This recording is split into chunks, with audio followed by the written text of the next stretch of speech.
네, 이제 정말 이 한 해의 끝자락인 것 같습니다. 아까 예배 시작하기 전에 화면에 초가 이렇게 켜 있고 그 분위기가 굉장히 연말 분위기가 나더라고요. 또 조금 전에 우리 은퇴하시는 직분자분들 위해서 기도도 해드리고 이제 좀 진짜 실감이 나는 것 같습니다. 또 조금 전에 우리 함께 찬양했던 나의 등 뒤에서 나를 도우시는 주님, 저는 굉장히 오랜만에 불러본 곡인데 이 곡이 왜 이렇게 송년 느낌이 나죠? 네, 제 혼자 느낌인지도 모르겠는데요. 우리 가운데는 어떤 이유에서든지 올해가 얼른 지나가고 빨리 새해가 왔으면 좋겠다 하는 마음이 있는 분도 계실 것 같고요. 내년에 휴무이신 분들 그렇지 않으실까 싶습니다. 근데 또 그런가 하면 반대로 이렇게 지나가 버린 한 해가 너무 아쉽다, 붙잡고 싶다는 마음을 가지고 계신 분도 이 자리에 계실 겁니다. 여러분은 어떠신가요? 혹시 이 두 마음이 같이 둘 다 있지는 않으십니까? 꼭 이렇게 연말이 되면은요, 평소보다도 이 시간에 대해서 이런저런 더 많은 생각을 우리가 하게 되는 것 같습니다. 물론 어떤 권사님 한 분은 지난 한 해 내내 저를 만나실 때마다 아이고 시간이 너무 빨리 가요, 목사님은 모를 거예요. 근데 그 말씀이 이렇게 괜히 더 와닿는 게요, 특별히 연말이 되면은 마음이 분주해지는 겁니다. 조바심도 나고 기대감도 생기고 또 아쉽기도 하면서 또 시원하기도 하고 마음이 여기저기로 이렇게 산만해지고 요동을 치는 것 같은 느낌이 있어요. 그래서 우리 예전에 신앙의 선배님들은 늘 그런 말씀을 하셨던 것 같습니다. 한 해의 마지막에는 우리가 꼭 지난 시간을 돌아보면서 잘 마무리하고 새해를 준비해야 된다고요. 그렇죠? 그래서 우리가 그런 마음으로 송구영신 예배를 드리기도 하는 것 같습니다. 근데 오늘 이 송년주일에 2025년 마지막 주일에 지난 한 해를 돌아보면서 올해 하나님께서 우리 베델교회에 주셨던 표어 말씀, 그리고 그 구절이죠. 이 구절을 한번 다시 꺼내 들고 그 말씀 앞에 우리가 다시 한번 서보려고 합니다. 조금 전에 읽은 오늘 본문에서 올해 우리 베델교회 표어가 나왔었습니다. 장성한 분량까지 자라는 교회. 저는 올해 초에 이 표어 구절을 이렇게 묵상하면서 마음이 뜨거워졌던 기억이 납니다. 하나님께서 올해는 우리 베델교회를 더 깊어지게 하시겠구나, 우리를 성숙의 자리로 하나님 불러주시는구나, 그런 기대감이 막 생겨나면서 더 기도하게 되었던 것 같아요. 근데 여러분, 올해 참 많은 일들이 있었죠. 교회 안팎으로도 그랬고요, 또 우리 각 가정들에서도 그랬을 것이고요. 많은 일들을 우리가 정신없이 만나고 또 겪어가다가 한 해가 순식간에 지나가 버린 것 같습니다. 근데 오늘 이 올해 표어 말씀을 다시 한번 묵상하면서 제 마음에 가장 먼저 떠오른 생각은 이거였습니다. 하나님께서 지난 한 해 그 모든 시간들을 그냥 지나가게 하신 게 아니다. 그 모든 일들을 그냥 허락하신 게 아니었다. 그것이 다 우리를 더욱 성숙하고 깊어지게 만드시기 위해서 주신 것이었다. 여러분 동의하십니까? 아멘. 네. 근데 또 동시에 이 말씀이요, 저에게는 거울처럼 느껴졌습니다. 거울. 제가 얼마 전에도 다른 설교를 하면서 말씀이 거울 같았다는 그런 이야기를 했던 것 같은데, 여러분 이 거울이 하는 역할이 무엇입니까? 거울의 역할.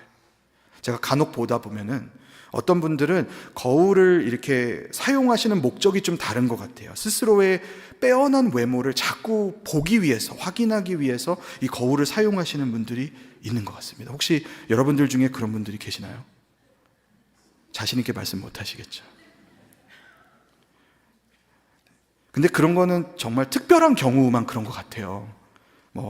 우리 이영애 씨라든지 고현정 씨라든지 이런 소수의 몇 분, 제가 요즘 TV 나오시는 분들 이름을 잘 모릅니다. 그래서 옛날 분들만 기억이 나가지고 이렇게 옛날 이야기를 하는데, 사실 얼마 전에도 어떤 집사님께서 저한테 오셔서 목사님 요즘에 이 배우가 이렇게 핫하고요, 이 배우가 제일 이쁘고요, 이런 말씀을 해주셨어요. 그래서 제가 분명히 그 말씀을 들었는데 죄송한데 제가 기억이 잘 안 납니다. 제가 보기에는 저희 와이프가 제일 예쁜 것 같고요. 네. 저는 진지한데 여러분 너무 크게 웃으시는 거 아닙니까? 네. 제가 2부 때 저희 아내가 예배드리러 와 있는데 기어이 이 이야기를 했다가 제가 그 다음부터 어떤 정신으로 설교를 계속했는지 기억이 잘 안 납니다. 어쨌든 거울이요. 우리 특별한 배우 이런 분들 말고 보통 사람들은 거울을 보는 용도가 무엇이죠? 거울을 보는 용도가 내 모습이 어디가 부족한가 확인하려고 거울을 보는 거 아닙니까? 저만 그런가요? 눈곱이 있네, 침자국이 있네, 이렇게 머리가 눌려 있네, 좀 씻어야겠다. 이 사이에 고춧가루가 있었네, 입에 김이 붙어 있네, 떼어야겠다. 이렇게 부족한 모습, 부끄러운 모습을 거울에 비추어서 우리가 어떻게 합니까? 그 부족한 모습, 부끄러운 모습을 다시 정돈하고 바로 잡게 되죠. 그게 거울이 해주는 역할이에요. 근데 여러분, 오늘 우리가 장성한 분량까지 자라는 교회, 올해 우리 표어를 또 이 에베소서 4장 13절 말씀을 한 번 더 묵상하면서 이 말씀을 우리 모두의 그런 거울로 삼았으면 좋겠습니다. 이 말씀의 거울 앞에서 우리에게 부끄러운 마음이 생긴다면요, 여러분, 그게 곧 은혜입니다. 그 부끄러움을 사용해서 다시 한번 말씀 앞에 우리 마음의 소원을 새롭게 하고 다가오는 새해에 우리가 나아갈 방향을 다시 결단하는 이 시간이 되기를 소원합니다.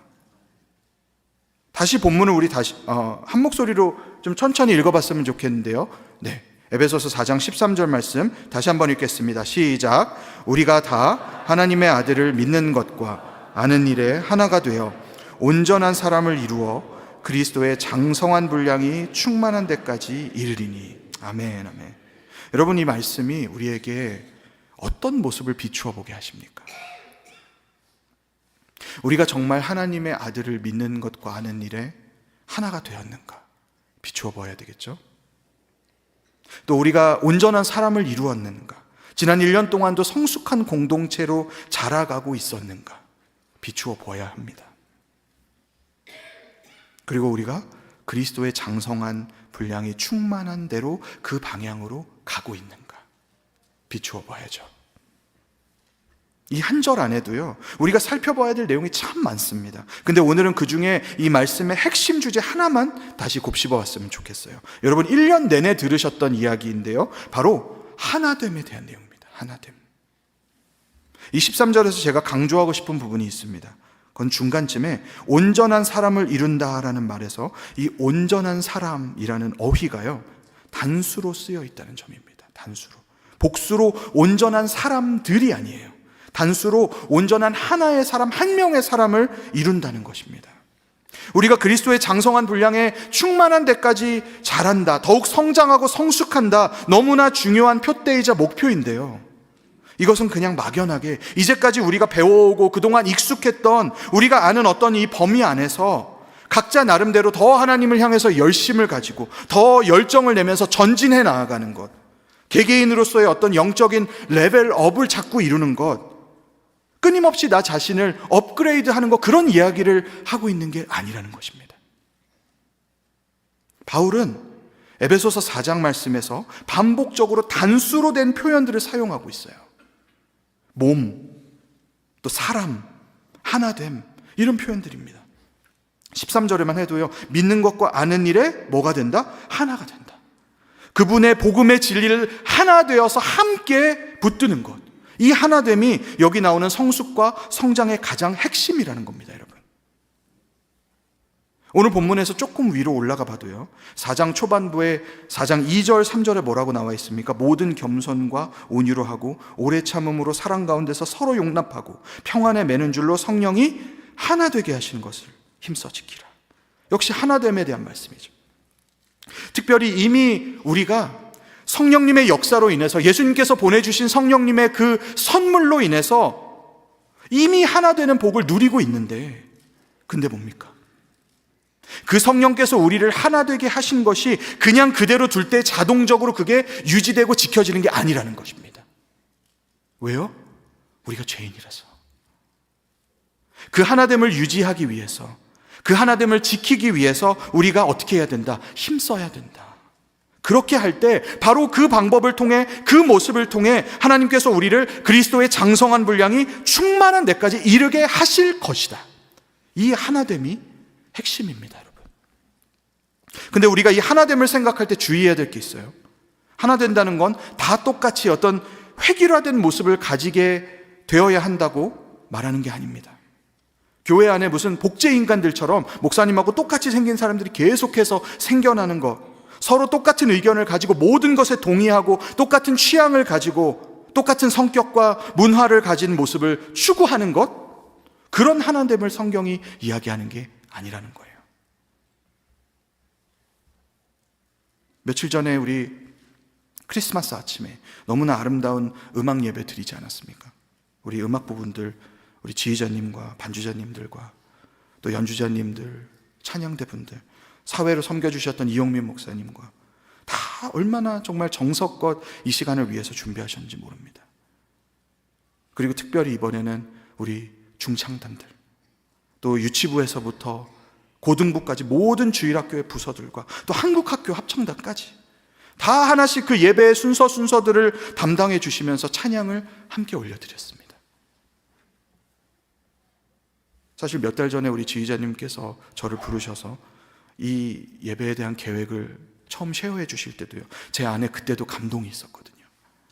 근데 지난 목요일 아침에 그게 이 자리에서 이렇게 펼쳐지는 것을 제가 보면서 저쪽 뒤에서 제가 함께 드리는 그 예배의 모습에 제 마음에 정말 말할 수 없는 감동이 있었습니다. 어떤 성도님은 오랫동안 베델교회에서 드렸던 어떤 음악 예배들보다도 이번이 가장 좋았다, 가장 아름답고 가장 감동적이었다고 그런 고백을 하시기도 했습니다.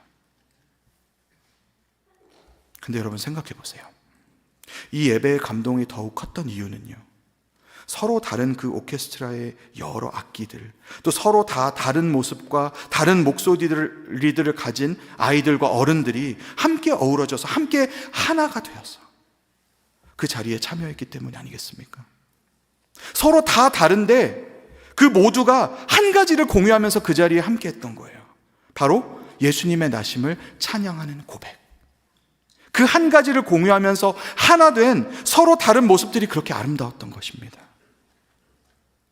여러분 또 생각해보면 우리는요, 10가지 중에 9가지는 전부 다 서로 다른 사람들이에요.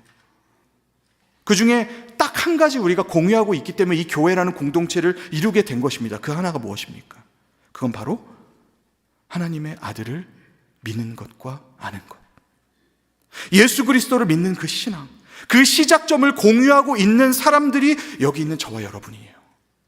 그거 하나 말고는요, 우리는 다 생각도 다 다르고요, 우리의 관점도 다 다르고요, 우리의 입장과 생각이 다 다릅니다. 가치도 다 다르고. 그런데 그 한 가지, 그 복음의 진리를 우리가 공통적으로 소유하고 있다는 그 사실이 나머지 서로 다른 9가지를 용납할 수 있는 우리의 힘이 되는 것입니다. 그 하나로 우리 서로의 다름을 용납할 수 있는 힘을 우리가 얻어야 되는 거예요. 그게 에베소서 4장에서 하나님 말씀하시는 하나됨입니다. 근데 우리는 이 말씀을 볼 때 자꾸 하나 된다고 하니까 하나부터 10까지 다 똑같아야 되는 것처럼 그렇게 오해를 하는 것이죠. 그런 마음을 가지고 하나 되기 원한다, 한 몸을 이루어야 된다, 이런 말씀을 자꾸 대하면 이건 우리한테 고문을 하는 거예요. 고문. 우리가 도저히 할 수 없는 걸 하나님 자꾸 하라고 하시니까 그렇게 느껴지죠.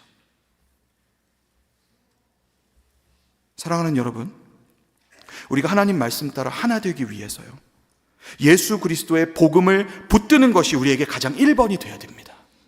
주님 믿고 그분이 나에게 어떤 모습을 요구하시는지 깨닫는 것, 그게 가장 우선돼야 됩니다. 그 복음의 진리 대신 그 예수님을 닮아가고 따라가고 싶은 소원이 나에게 가장 중요한 가치가 되어야 될 줄 믿습니다. 여러분, 우리가 하나 되는 것이 어렵고 힘든 이유는요, 그건 어쩌면 우리 속에 그 하나보다 다른 9가지들이 더 중요하게 느껴져 있어 그럴지도 몰라요.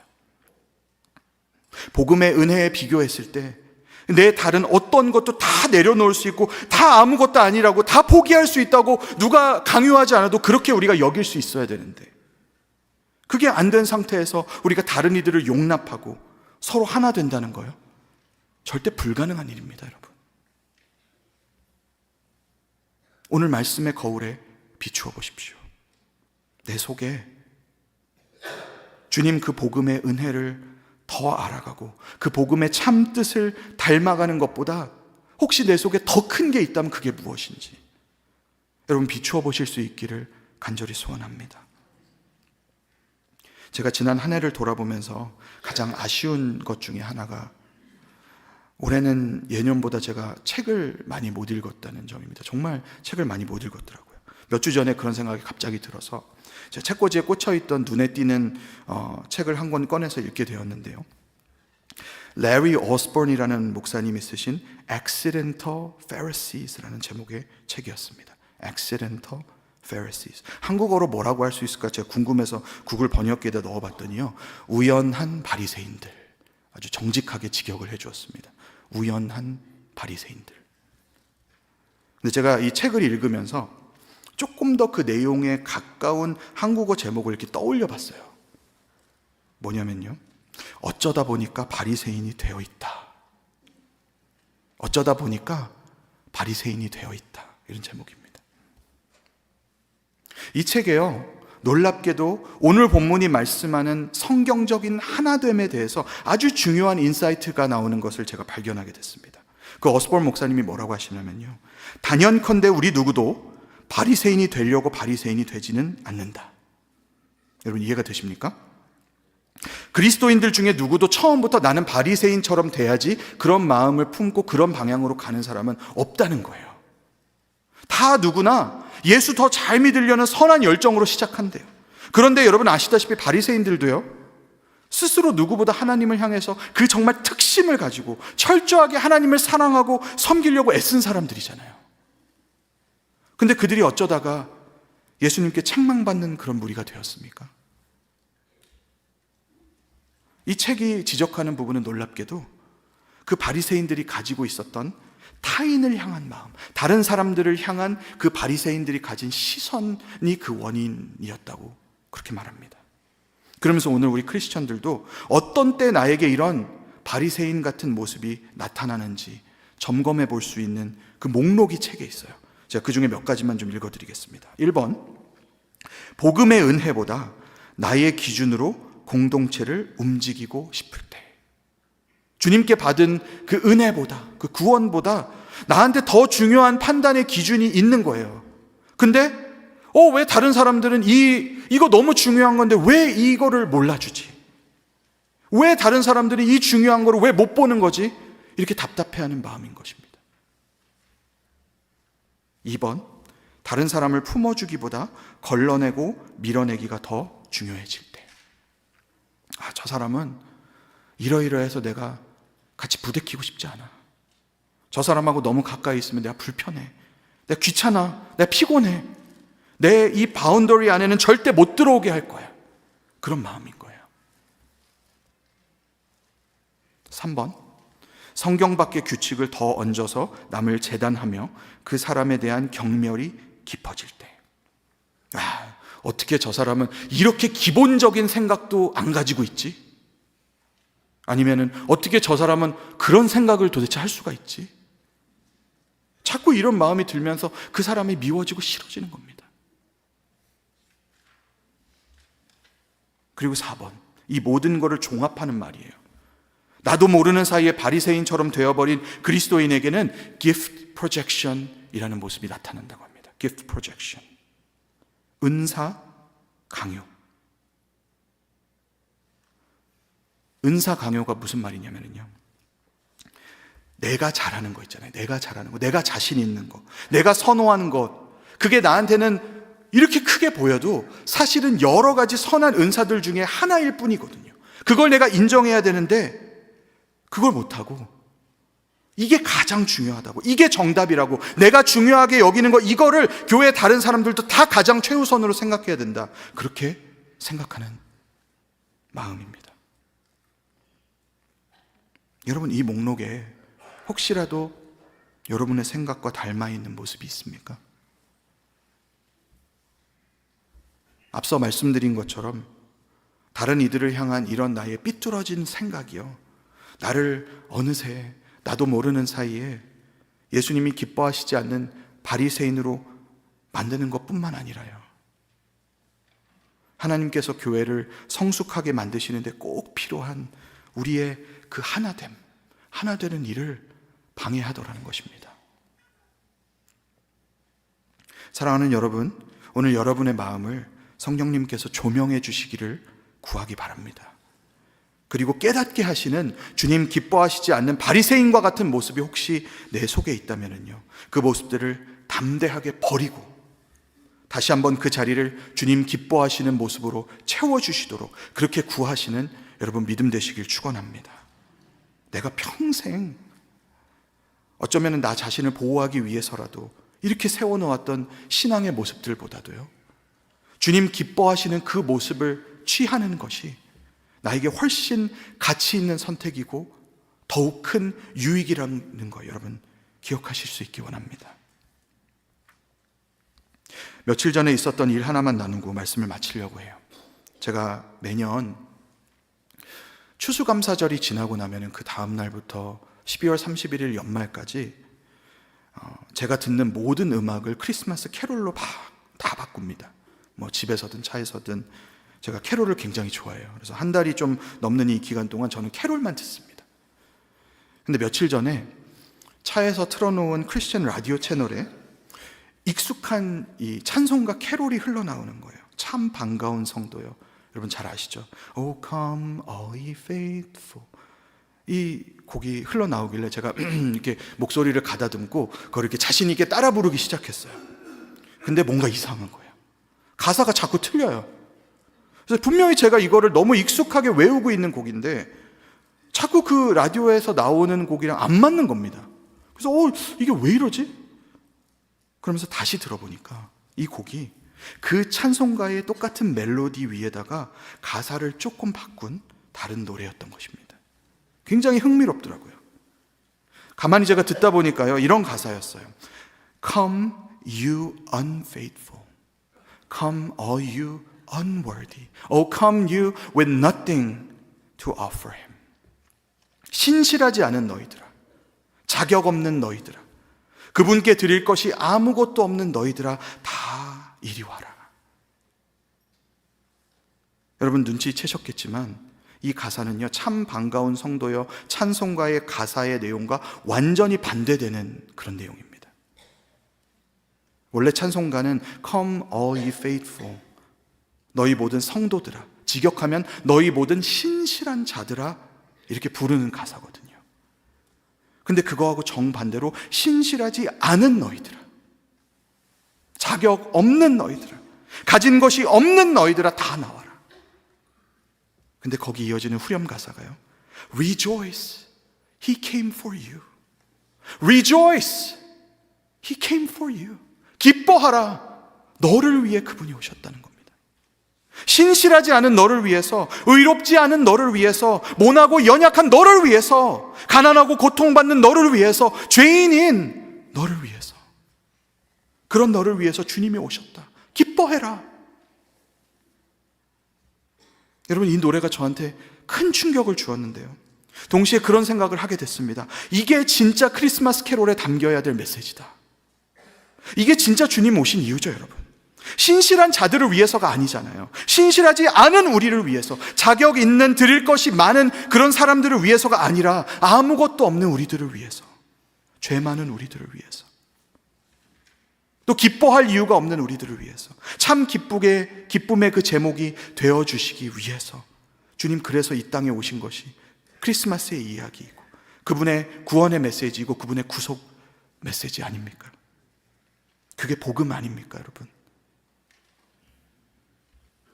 여러분 우리는 신실함이 충분해서 하나님의 구원받은 사람들이 아닙니다. 우리는 그분의 자녀로 부름받을 때, 그분의 백성으로 교회로 부름받을 때 하나님 앞에 자격이 충분해서 부름받은 게 아니라는 거예요. 아무것도 없는, 아무것도 아닌 우리가 부름받았다는 것이, 그게 이 복음이 선포하는 하나님의 은혜입니다, 여러분. 오늘 본문이 들어있는 에베소서 4장 첫 절, 4장 1절을 보면요, 바울이 바로 그 이야기를 하고 있습니다. 너희가 부르심을 받은 일에 합당하게 행하여, 부르심에 합당하게 행하여. 바울은 에베소서 1장부터 3장까지는요 Come you unfaithful, 신실하지 못한 우리를 부르신 그 하나님 은혜를 설명했어요. 그리고 이제 4장부터는 그 은혜의 부르심에 합당하게 행하라고 권하고 있는 겁니다. 근데 그 부르심에 합당하게 행하는 모습이 어떤 것인가? 아까 잠깐 읽어드렸지만요, 4장 2절과 3절에 나옵니다. 우리 에베소서 4장 2절과 3절 말씀 다시 한번 큰 목소리로 읽겠습니다. 시작. 모든 겸손과 온유로 하고 오래 참음으로 사랑 가운데서 서로 용납하고 평안에 매는 줄로 성령이 하나 되게 하신 것을 힘써 지키라. 아멘. 바울은 지금 주님 불러주신 그 부르심에 합당한 모습으로 하나님을 위해서 우리가 누가 봐도 정말 대단하고 멋진 일, 큰 일, 자랑이 될 만한 그런 일을 하라고 하는 것이 아닙니다. 아주 작고 눈에 보이지도 않는 일이에요. 우리가 충분히 얼마든지 별것도 아니라고 무시해버릴 만한 일이에요. 그런데 무엇보다도 중요하다고 하나님 말씀하시는 것, 그것은 성령께서 하나 되게 하신 이 공동체 안에 서로 용납하는 일입니다. 겸손함으로, 온유함으로, 오래 참음으로, 또 사랑 안에서 서로 용납하는 일.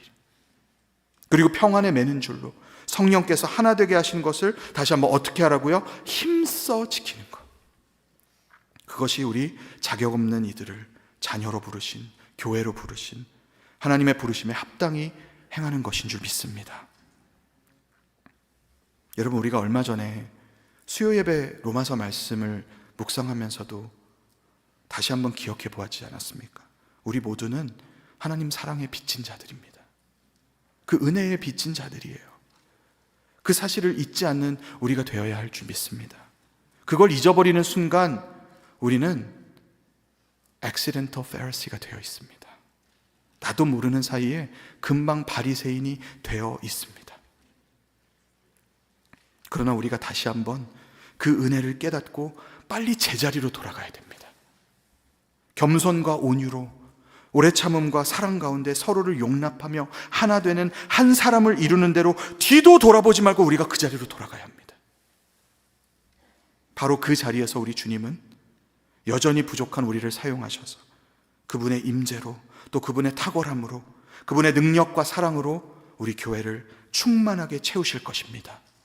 그 주님 기뻐하시는 일에 더욱더 온전히 쓰임받는 저와 여러분, 우리 모든 베델교회 형제자매들 다 될 수 있기를 다시 한번 주의 이름으로 간절히 축원합니다. 아멘. 우리 함께 기도하겠습니다.